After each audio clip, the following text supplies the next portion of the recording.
कोल्हापुरातील हॉटेल व्यवसायाची 1918 पासून असलेली परंपरा आनंदी गोपाळ स्नॅक्स सेंटर, कोल्हापुरी चटकदार मिसळ आणि कोल्हापुरी वडा मिळण्याचे एकमेव ठिकाण आनंदी गोपाळ स्नॅक्स सेंटर। तिखट आहे पण झटका नाही, चटकदार आहे पण जळजळणारी नाही, मधुर आहे पण गोड नाही, खाल्ल्याशिवाय चव कळणार नाही। एक वेळ आपण चव घेऊन पहा। मिळण्याचे ठिकाण श्रीनाथ मच्छी ढाबा, वीर धरणावरील सर्वात जुना ढाबा, तोंडल, तालुका खंडाळा, जिल्हा सातारा। वीर धरणावर।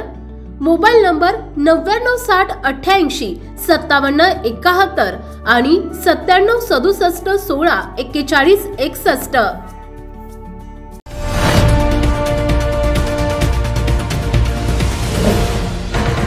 सावधान हिंदुस्तान न्यूज, ज्वलंत विचार। संत ज्ञानेश्वर महाराजांनी पसायदानाद्वारे अखिल विश्वाच्या कल्याणाची भावना मांडली।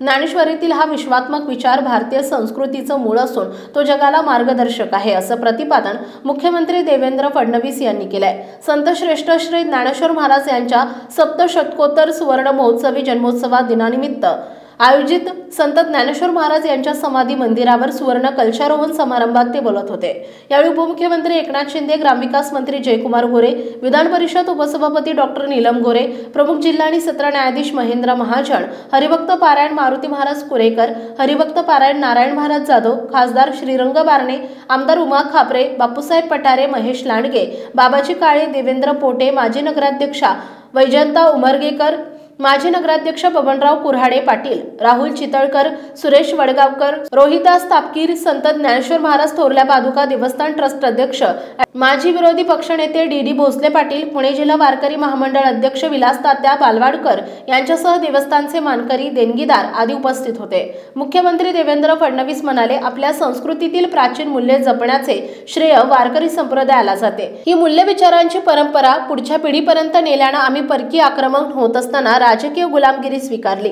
पण वैचारिक गुलामगिरी स्वीकारली नाही। वारकरी परंपरेने आणि संतांनी जात धर्म भेदामुळे गुलामगिरीत जाणाऱ्या समाजात ऐक्य निर्माण करण्याचं कार्य केलं। माऊलींनी ज्ञानेश्वरीच्या माध्यमातून हीच शिकवण दिली आहे। 21व्या वर्षाच्या जीवनात त्यांनी दिलेला विचार आपल्याला शतकानुशतके मार्ग दाखवणार आहे। म्हणूनच समाधी मंदिरात आल्यावर मिळणारी ऊर्जा चांगलं काम करण्याची ऊर्जा मिळते, असं त्यांनी सांगितले। विचार आणि तत्वज्ञानाचा निर्मळ प्रवाह असलेली भारतीय सभ्यता सर्वात जुनी सभ्यता आहे, हे जगानं मान्य केलं असल्याचंही ते म्हणाले। श्रीकृष्ण जन्माष्टमीच्या शुभेच्छा देऊन मुख्यमंत्री फडणवीस म्हणाले, अर्जुनाला कर्म मार्ग दाखवण्यासाठी भगवान योगेश्वरानं गीता सांगितली। गीतेचे मराठीत विवेचन करणाऱ्या संत ज्ञानेश्वर माऊलींच्या समाधी मंदिरावर सुवर्ण कळस आजच्या दिवशी चढवला जाणं हा एक सुवर्ण योग आहे। भक्तांनी दान नव्हे तर समर्पण केल्यानं हा सुवर्ण कलश चढवला गेला। सुवर्ण कलशासोबत महाजी शिंदे यांनी उभारलेल्या महाद्वाराचा जीर्णोद्धार केल्यानं त्याला मूळ स्वरूप प्राप्त होईल आणि मंदिर परिसराच्या पावित्र्यात भर पडेल। भगवद्गीतेतील तत्वज्ञान हे जगातले सर्वोत्तम तत्वज्ञान असून ते जगात स्वीकारले जात आहे। माऊलींनी 9033 ओव्यांच्या माध्यमातून मांडलेलं हे ज्ञान ऑडिओ बुकच्या माध्यमातून सर्व भाषेत उपलब्ध होणार असल्यानं ते जगभरात पोहोचेल असा विश्वास मुख्यमंत्र्यांनी व्यक्त केला।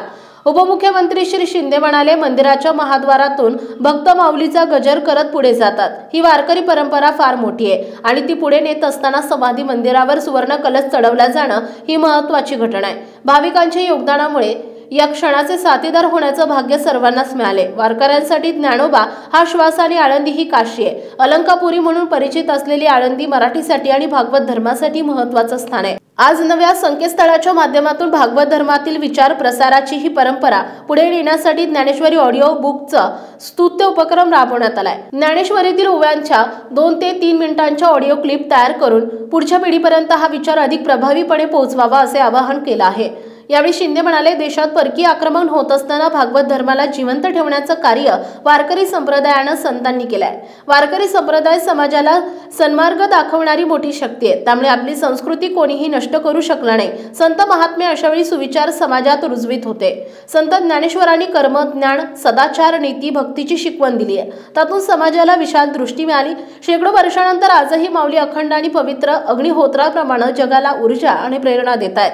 त्यामुळे या महाद्वारातून प्रवेश करताना मी पण अहंकार गळून पडेल, सात्विकतेचा अनुभव भक्तांना मिळेल असं त्यांनी सांगितले। आळंदी विकास आराखड्यासाठी सर्व सहकार्य करण्यात येईल अशी ग्वाही देखील त्यांनी दिली आहे। योगी निरंजन नाथसाहेब, गुरु शांती नाथसाहेब यांनी प्रास्ताविकात सोहळ्याची माहिती दिली।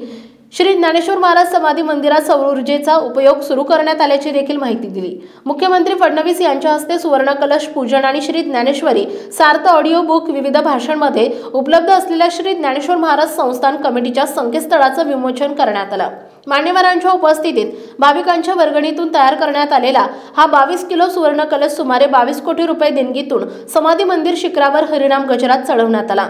उपमुख्यमंत्री शिंदे यांच्या हस्ते महाद्वार जीर्णोद्धार कार्यारंभ पूजन करण्यात आले। मान्यवरांच्या हस्ते सुवर्ण कलश आणि महाद्वारासाठी योगदान देणाऱ्या व्यक्तींचा सन्मान करण्यात आला। आळंदी शहर शिवसेनेतर्फे उपमुख्यमंत्री एकनाथ शिंदे यांचा सत्कार करण्यात आला। यावेळी शहर प्रमुख राहुल चव्हाण, उपशहर प्रमुख ज्ञानेश्वर गुंडरे पाटील आदी मान्यवर उपस्थित होते। माजी नगराध्यक्ष वैजंता उमरगेकर, माजी नगरसेवक अशोक उमरगेकर यांच्या हस्ते मुख्यमंत्री देवेंद्र फडणवीस, उपमुख्यमंत्री एकनाथ शिंदे यांचा सत्कार करत त्यांना राखी बांधण्यात आली। यावेळी श्री ज्ञानेश्वर महाराज संस्थान कमिटीचे प्रमुख विश्वस्त योगी निरंजन नाथ साहेब, विश्वस्त ॲडव्होकेट राजेंद्र उमाप, डॉक्टर भावार्थ देखणे, योगी निरंजन नाथ, रोहिणी पवार, चैतन्य कबीर, पुरुषोत्तम पाटील आदी उपस्थित होते। आभार विश्वस्त रोहिणी पवार यांनी मानले। पसायदान गायनानं सांगता हरिनाम गजरात झाली। श्रींचे संजीवन समाधी मंदिरावर जन्मोत्सव दिनी लक्षवेधी हेलिकॉप्टरमधून पुष्पवृष्टी करण्यात आली।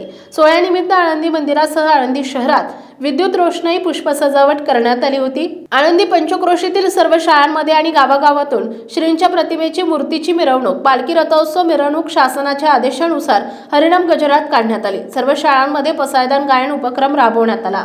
सावधान हिंदुस्तान न्यूजसाठी प्रतिनिधी अर्जुन मेदनकर, आळंदी। आपल्या भागातील महत्त्वाच्या बातम्या पाहण्यासाठी आजच आमच्या सावधान हिंदुस्तान न्यूज चॅनलला सबस्क्राईब करा आणि बेल आयकॉन प्रेस करा।